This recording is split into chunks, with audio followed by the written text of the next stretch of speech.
Welcome to this episode of the She Scales podcast, episode number 36. Super excited that you're here. Today we're going to be talking about why only a low number of people, let's say 2 to 4 clients, signed into your group program so that you can fix this for your next launch. First up, I want to say I'm sending this with compassion. Whether you are someone who has been through a launch of your one-to-many offer, whether this was a course, group program, and you didn't quite get the enrollments that you wanted and it hurt your ego a little bit, it dented your pride, and maybe it's made you a little bit, giving you the heebie-jeebies about going through another launch because you're worried that it might happen again. Firstly, you're going to find a lot of value from this podcast. We are going to get into the weeds of the actual strategy so that you can problem solve. And I'm going to give you a whole host of things that you'll be able to pick out and say, yep, that was me, or yep, that was me, so that we can fix it for your next launch. And you can walk into your next launch knowing that you've done everything that you can and that your next launch is going to be sold out because of this.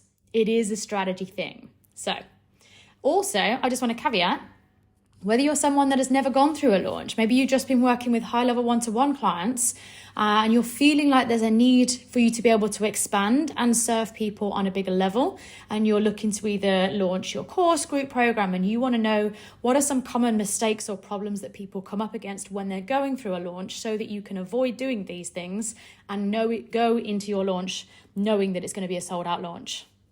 Awesome. Okay, so woohoo, let's get into the weeds of this. I also want to say that I can very much talk from experience here because I've gone through, I don't even know how many launches. Majority of my offers are one-to-many offers. And so these are either things that have been with me for years.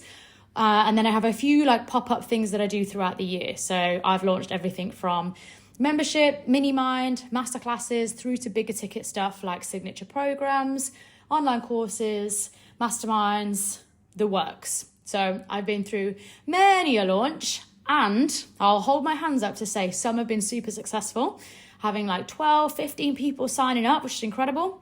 And I've also gone through and had 2, 3, 4 people signing up. And I can absolutely say that those were the launches where my foot was not on the gas. I know that I can hold my hands up and be like, yeah, I half-assed that one. And so we're not doing that anymore. We're not doing any half-ass energy. The moral of the story here is you get out what you put in. So if you prepare to fail, or, that good old saying, prepare to fail, fail to prepare. Wait, I got that the wrong way around. Fail to prepare, prepare to fail. Now, obviously, no launch is a fail because you get so many lessons and learnings, and it's hugely beneficial in terms of experience. So there's no such thing as failure. It's feedback. And so you're going to get feedback from every single one. And so if you are someone that's gone through a launch and you didn't quite get what you wanted and it knocked your confidence a little bit, take it as feedback. I hope that you went through and did a bit of a launch review after, but if you didn't, and you're like, I didn't write down all the lessons from that. Well, this is the episode that's going to allow you to do that. Okay, let us get right in. I have put together a list of 9 things. So potentially at least one of these, if not multiple of these, are going to ring home for you. So let's get into it. Firstly, I want to celebrate you for doing the damn thing. You got up there, you got uncomfortable, you put your one-to-many offer out there to the world. Let's just take a minute to celebrate the courage that takes, to put, whether it's your first launch, whether you've been through a few launches, or whether this is your first time, it takes a massive amount of courage to go onto social media and be like, hey guys, I've got this brand new offer. I've never delivered it in this way before. It's going to be groundbreaking. Because there's a lot of self-trust, you've got to put yourself up on a pedestal, and it can feel very oh my God, I'm stood in the village square shouting and people are looking at me. What are they thinking? Are they going to move? Are they not going to move? What's happening? There's a lot of emotions that go on during a launch. And so I want to give you this episode as a gift from me to you so that you can go into your next launch just feeling like, that was amazing. Alrighty, so number 1.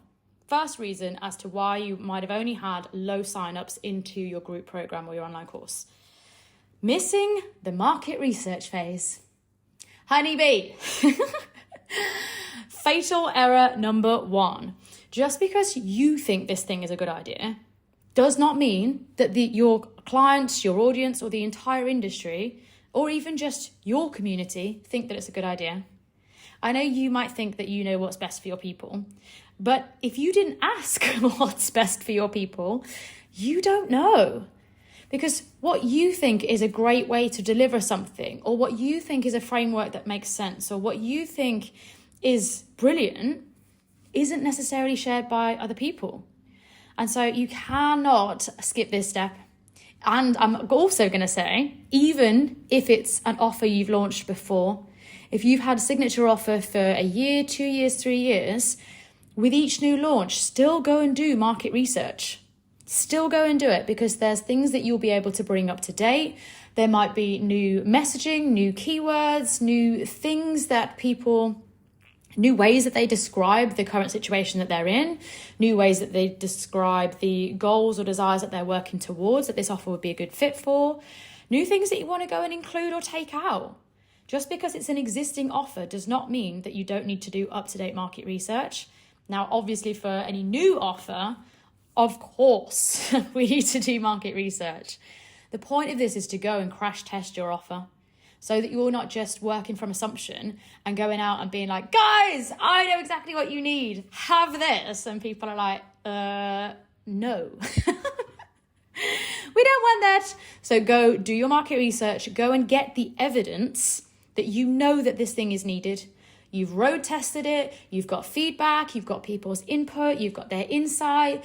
You've heard what questions they would have around this offer. You've answered those questions, and you have brought this massive wealth of information into your launch.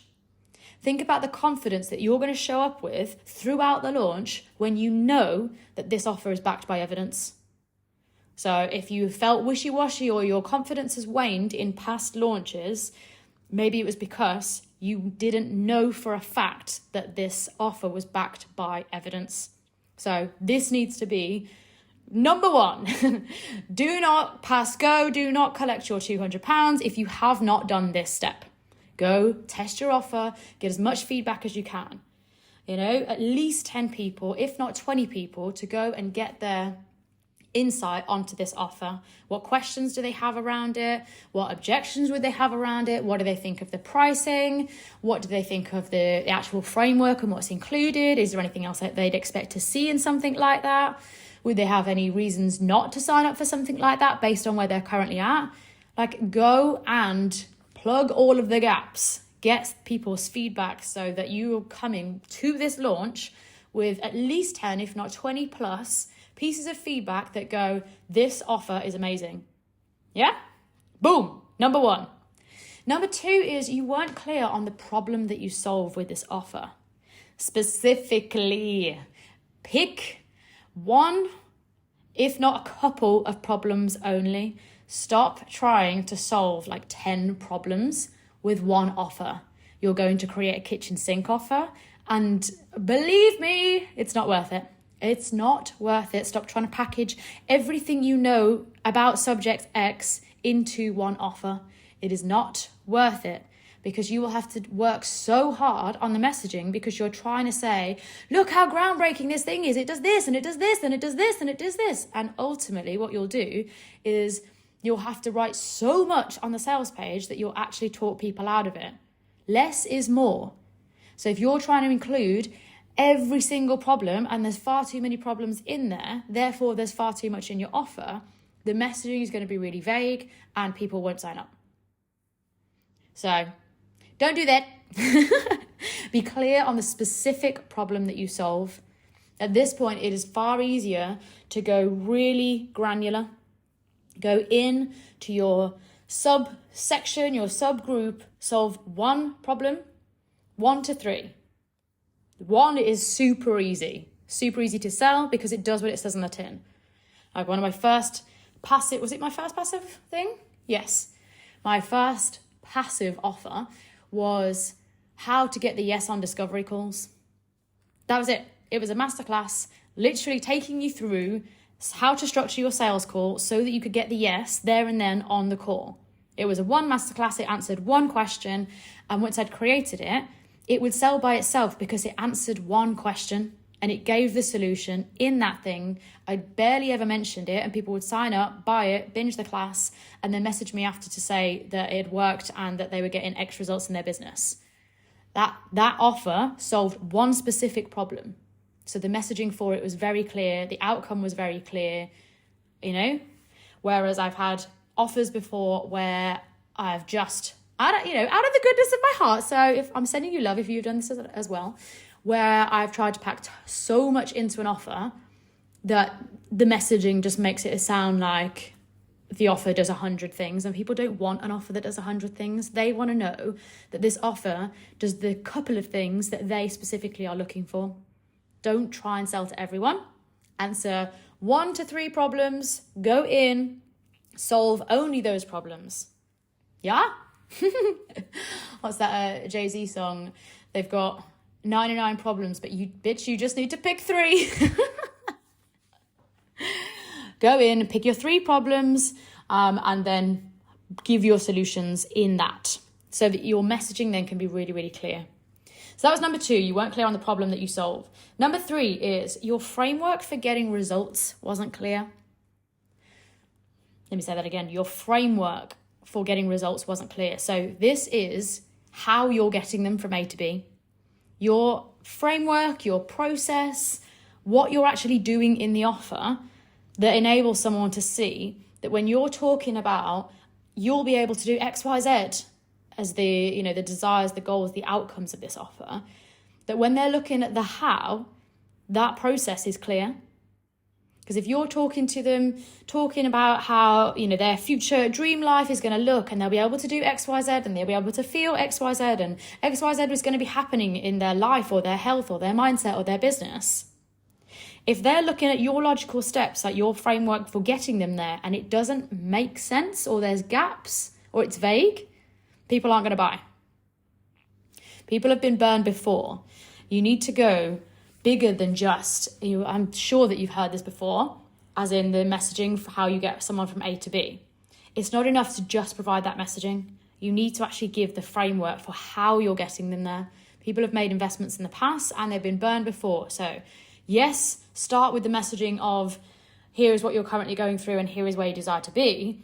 Then bring in the messages of here is how I am going to get you there. And that bit needs to be solid. It's not enough just to talk to people's goals and where they desire to be. Yes, everybody has goals and desires, but they're going to look through like, are you the one to get them there? Because somebody will, for sure. But people want to build trust. People want to know that you are the living, breathing icon. We'll get to this in a second. But they want to look at your framework, your process, and it seem logical. That they could look through those steps inside your offer and clearly see in their mind, yes, if I did that, and that, I firmly believe that I would be at X result. Your vehicle to the destination needs to make sense. Yes? You will have heard before, and you will have heard me say this before, when you're selling, yes, sell the destination, but your vehicle to get them there needs to make sense to people so that you're not just selling the dream. You're selling, here is how I'm getting you there. Back your vision with clear steps of how you're getting them there. That was number 3, your framework. Number 4 is you're not getting visible enough during the actual launch itself. So let's say you've gone through, you've done all your market research, you've gone clear on like the vision for how you're getting people there, your framework. Now, like we're into the launch itself, you need to get visible as fuck, honeybee. This is a non-negotiable. You've created this incredible offer. You've put all of your knowledge, your skills, you've created something magnificent. This is your time to shine and go share it with the world. This is not the time for you letting whatever it was that comes up during your launch period throw you off. Whether it's time of month, whether you didn't sleep well, whether somebody pissed you off that morning, like you're bigger than this. You are bigger than this. You cannot be letting, whether it was like any kind of mood imbalance or just not feeling like it, be a reason as to why you didn't show the fuck up and get visible as fuck during your launch. Your audience are counting on you. This is a non-negotiable. We know that people need, it used to be 7 points of contact before they've heard from a brand enough times to be sold on them and to want to invest. And I've said this before, I think it's much higher than 7, significantly higher. Yes, it can be lower. So, someone could find your content and be like, oh my God, she is for me, and sign up that day. Most people are wise.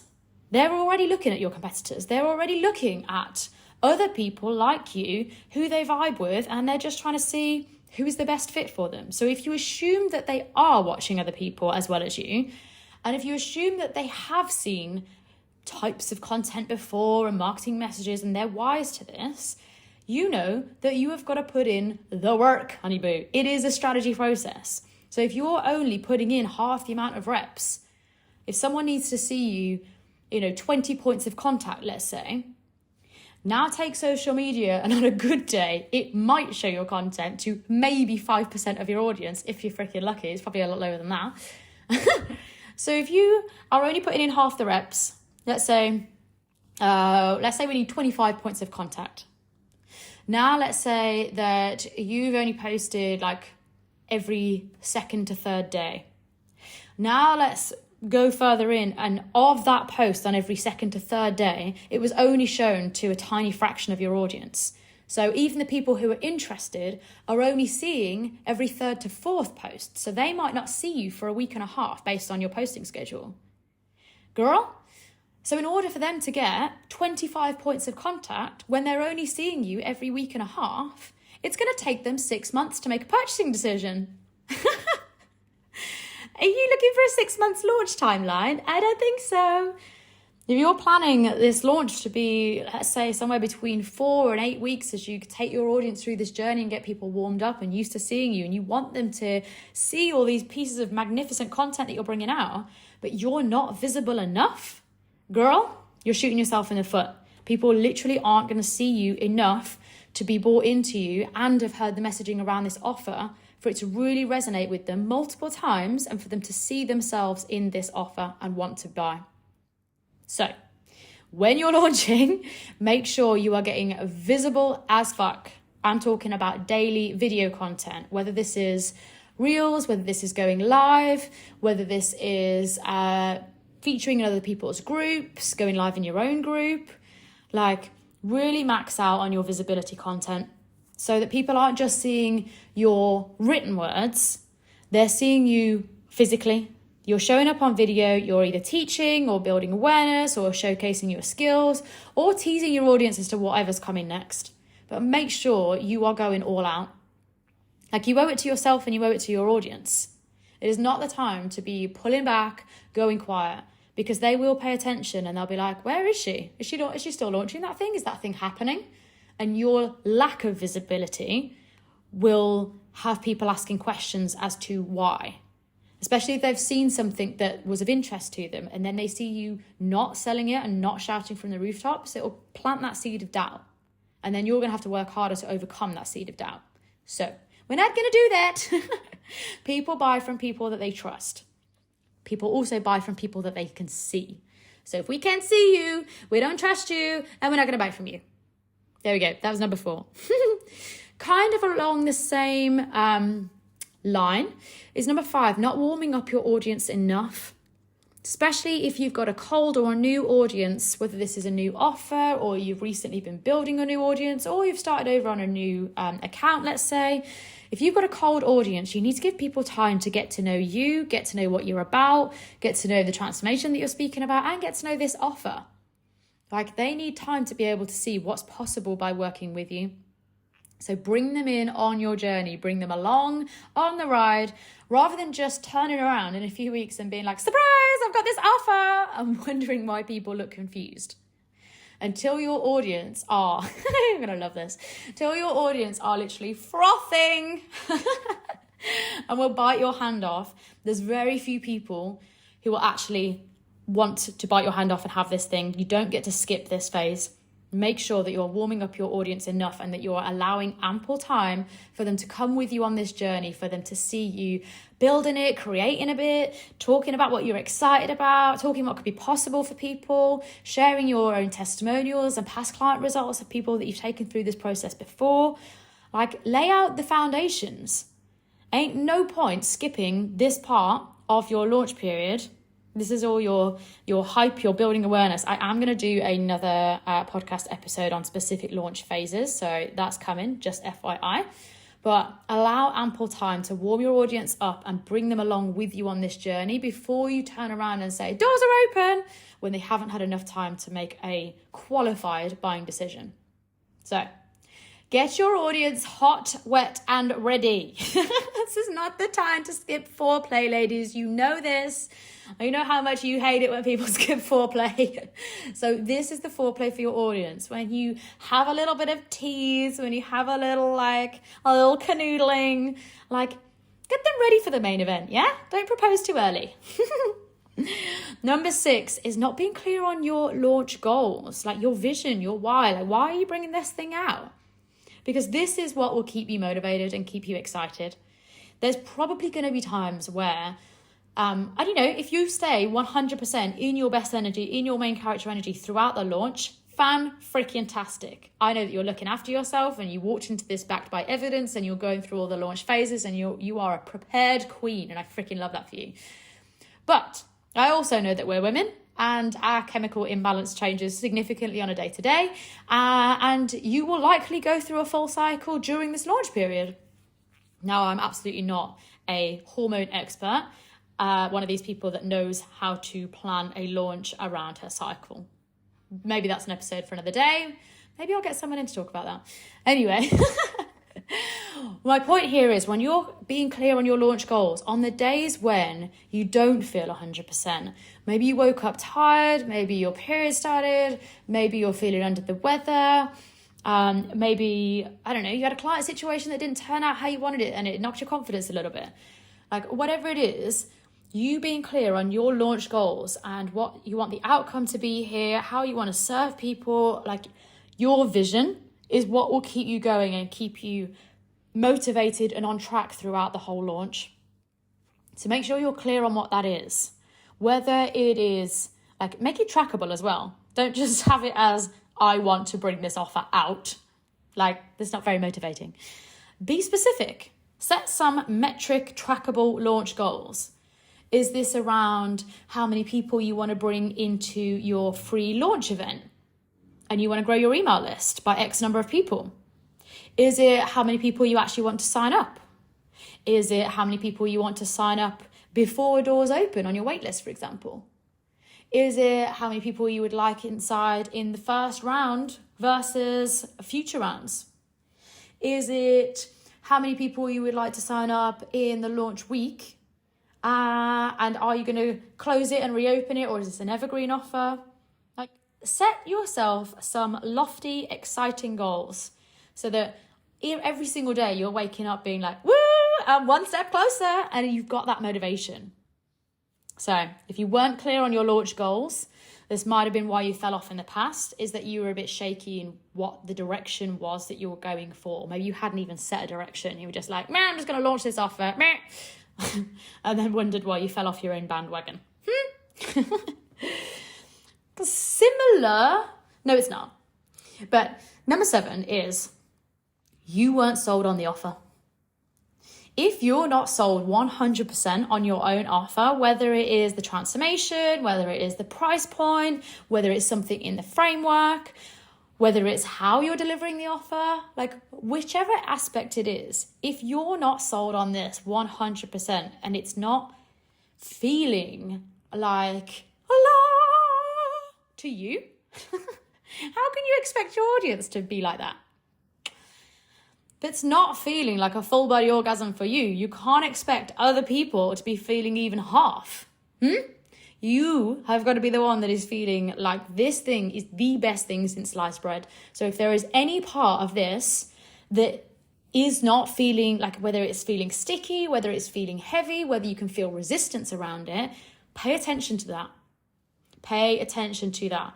Is it one specific part? Like, is it the pricing? Is it a certain module?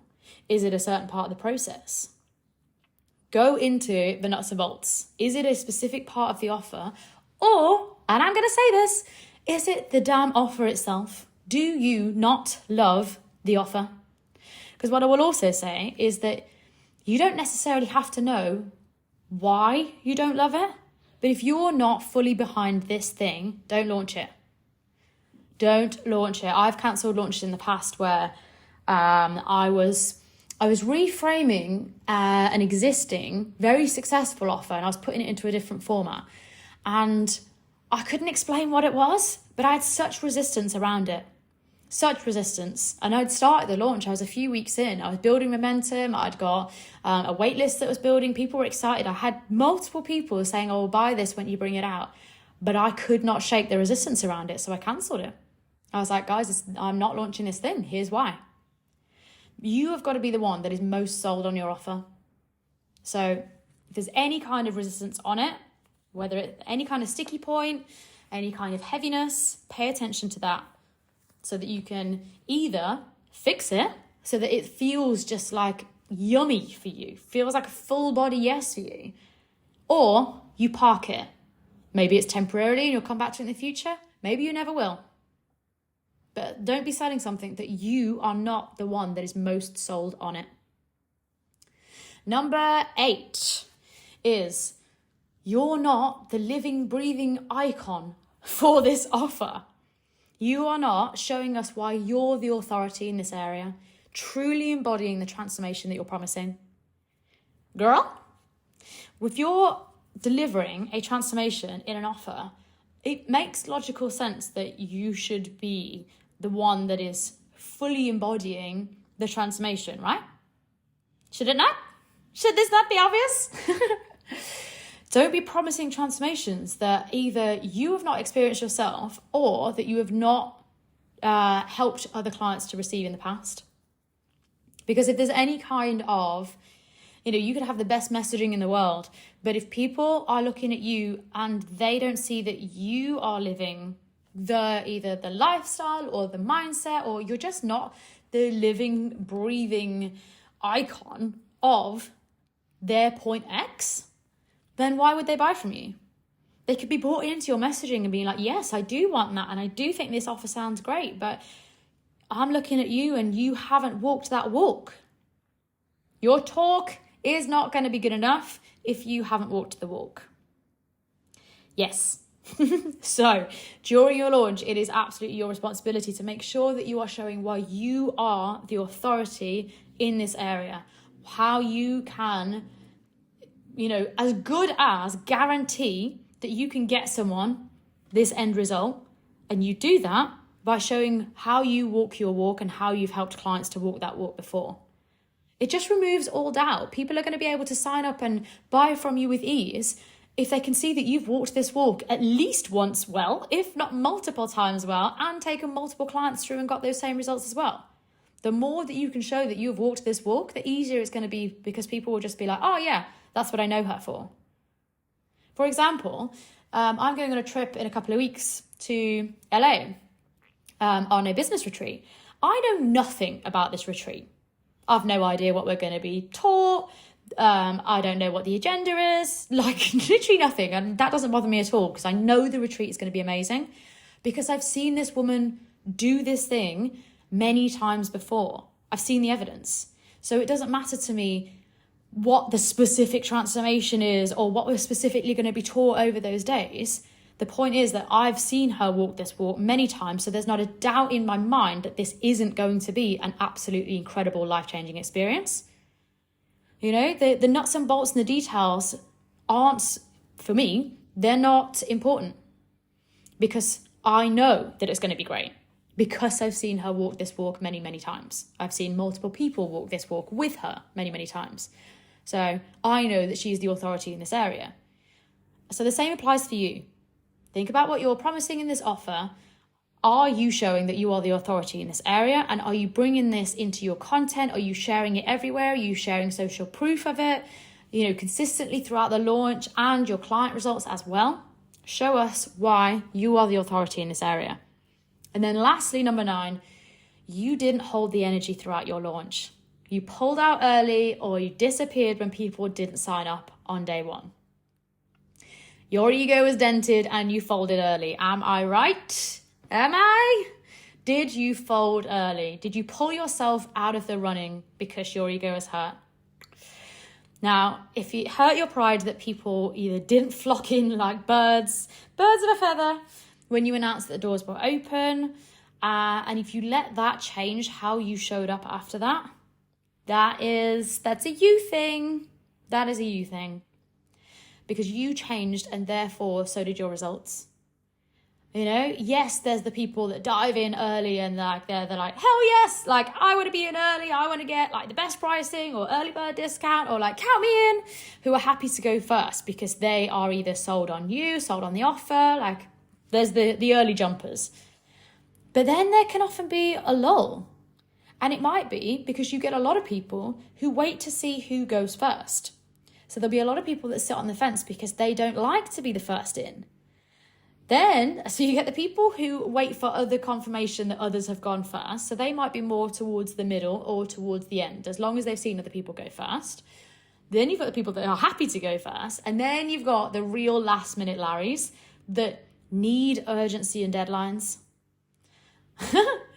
Now, also, I'm just going to caveat, people can fluctuate, you know? I have been last minute Lucy many times.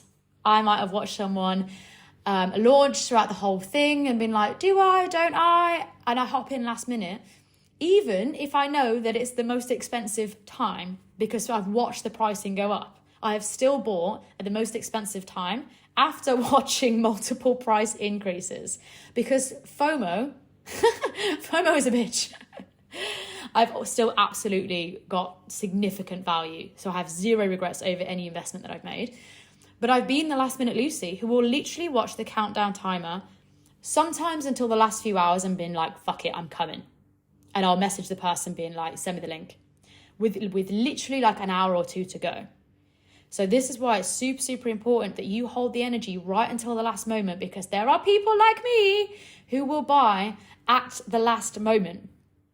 I will also say I've been first in. So you can be both. There are people, if they're sold on you, they don't need to wait until the end. They don't need to wait and to see who else has gone first or what the group is shaping up to be like or how many people have bought before them. Like if they know, they know. So I've been both. So yeah, you can get a chameleon. But this is the important point, is that you can get a hell of a lot of sales right on the last period. I've had people message me after the doors have technically closed being like, Sarah, I missed it. Sorry, they were doing XYZ or they were from a different time zone.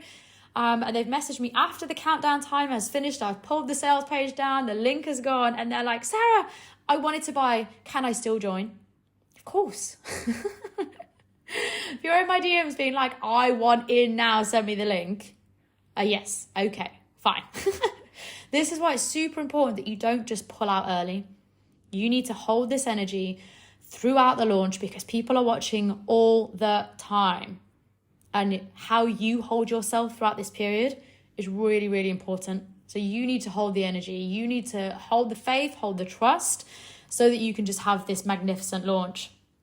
What I will also say is the more that you can allow a long time to get people excited and warmed up and ready for this offer, but also encourage early sign-up so that you're going into your open cart phase knowing that some people have already signed up. This is where you get to be like in your best energy. You know you've already got some clients signed up. You know that your offer has been like literally financially validated, not just validated in market research, but financially validated. You've got some people signed up before you've even opened the doors publicly, so that you can strut through your entire launch period like the queen that you are, being like, bitch, I know that this is a great offer. And if you're not signing up, well, like, that's your problem. So to recap all of this, let's go over those 9 again and you can see which one might have applied most to you, or just write these down so that these are things that you can avoid for your next launch. Number 1, not skipping market research phase. Go get your evidence, bring that to the table. Number 2, being super clear on the problem that you solve. Be specific. Don't try and solve 10 different problems with one offer. Number 3, your framework for getting people results. That actual the process that you take people through, the 5 steps, 10 steps, whatever it is, to actually get people from A to B was clear, it made sense, and people could look at it and be like, yes, I know that would work for me. Number 4 is not getting visible during your launch, or not getting visible enough. I'm talking about daily video content, messaging, emails, going live, like doing the most. This is your time to do the most. Number 5 is not warming up your audience enough. Either throwing them either in the deep end, or throwing surprises on them, or just not being either visible enough. Not giving people enough notice to get excited for this thing. Number 6 is not being clear on your launch goals, like your vision, your why are you bringing this thing out, and like, what do you want to achieve by this? What's your motivator for this? Number 7 was you weren't sold on the offer. There was some sort of sticky part, heavy part. You weren't a full body yes on this, and so your audience wasn't a full body yes either. Your audience is a reflection of you.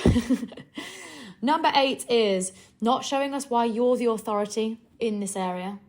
How are you the living, breathing icon for this thing? How are you the embodiment of, how are you the poster child for the transformation that you are providing?